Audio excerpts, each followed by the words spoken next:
बदल जाओ वक्त के साथ या वक्त बदलना सीखो। मजबूरियों को मत कोसो, हर हाल में चलना सीखो। MSG वीडियोस चैनल में आपका स्वागत है। बरसात हो रही थी। एक सरकारी स्कूल में क्लास में टीचर जो बच्चों को पढ़ा रहे थे, उन्होंने पढ़ाते पढ़ाते सोचा क्यों ना बच्चों से आज थोड़ी सी बात की जाए। तो उन्होंने अपने पॉकेट में से 100 रुपये का नोट निकाला और पूरी क्लास को दिखाया और कहा बच्चों से कि बच्चों, अगर 100 रुपये का नोट आपको मिल जाए तो आप अपने लिए क्या खरीदोगे। तमाम बच्चों ने अलग अलग जवाब दिए। किसी ने कहा चॉकलेट लाऊंगा, किसी ने कहा मैं गिफ्ट लाऊंगा, किसी ने कहा मैं गुड़िया खरीदूंगा, तो किसी ने कहा कि मैं खिलौने लाऊंगा। हर कोई अपने अपने हिसाब से अपने अपने माइंड से जवाब दे रहा था। क्लास में आखिरी बच्चा था जिसका कोई जवाब नहीं आया था, उसका जवाब देना बाकी था। वह अपनी सीट पे खड़ा हुआ और उसने कहा सर, मैं अपनी माँ के लिए चश्मा लेकर आऊँगा। जहाँ उसने ऐसा कहा तो टीचर ने कहा कि तुम चश्मा लेकर क्यों आओगे, वो तो तुम्हारे पापा खरीद लाएंगे, तुम अपने लिए क्या लेकर आओगे यह बताओ।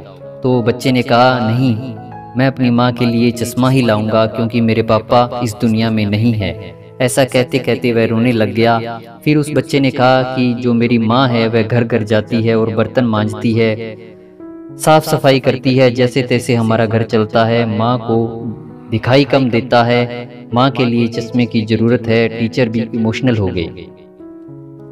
उन्होंने कहा बेटा, 100 रुपये का नोट आपके लिए है, लेकिन यह मत सोचो कि मैं आपको इनाम दे रहा हूँ या तुम्हारी माँ के लिए मेरी तरफ से चश्मे के लिए पैसे दे रहा हूँ, गिफ्ट दे रहा हूँ। नहीं, मैं तुम्हें 100 रुपये उधार दे रहा हूँ। तुम बहुत मेहनत करना, अपने घर के हालात बदलना और जिस दिन बड़े आदमी बन जाओ, जिस दिन बड़ा नाम कमाओ, उस दिन वापिस आना और ये 100 रुपये का नोट मुझे लौटा कर जाना।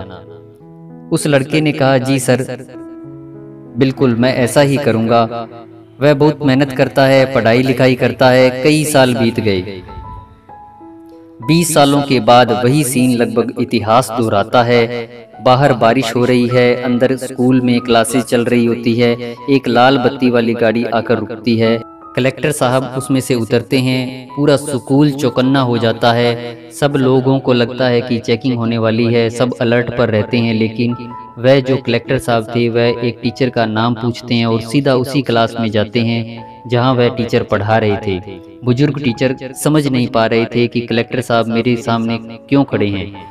कलेक्टर साहब आते हैं और आकर सीधा ही उनके चरणों में गिर जाते हैं, प्रणाम करते हैं और 100 रुपये के नोट को अपने बुजुर्ग टीचर के हाथ में रखते हुए कहते हैं कि सर, आपने शायद पहचाना नहीं, 20 साल पुराना मैं आपका शिष्य, जिसको आपने 100 रुपये दिए थे कि उसकी माँ के लिए चश्मा आ जाए, और आपने कहा था कि मैं तुझे इनाम नहीं दे रहा हूँ बल्कि उधार दे रहा हूँ, जब बड़ा हो जाए, बड़ा नाम कमाए तो लौटा कर जाना।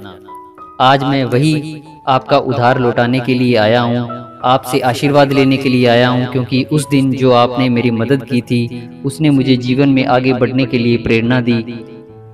छोटी सी कहानी जिसका सार समझाता है कि लाइफ में अगर आप डटे रहें तो आप अपने हालातों को बदल सकते हैं। आप उस जगह पर पहुंच सकते हैं जहां पहुंचने के लिए शायद आप सोचते रहते हैं। सच्ची लगन, मेहनत, सिमरन, परमार्थ का संगम आपको अपनी मंजिल पर जल्दी पहुंचा सकता है। इसी तरह की नई नई साखियां देखने के लिए अभी सब्सक्राइब करें आपके इस चैनल को। वीडियो अच्छी लगे तो इसे लाइक भी करें। कमेंट में सतगुरु जी का बख्शा हुआ पवित्र नारा जरूर लिखें।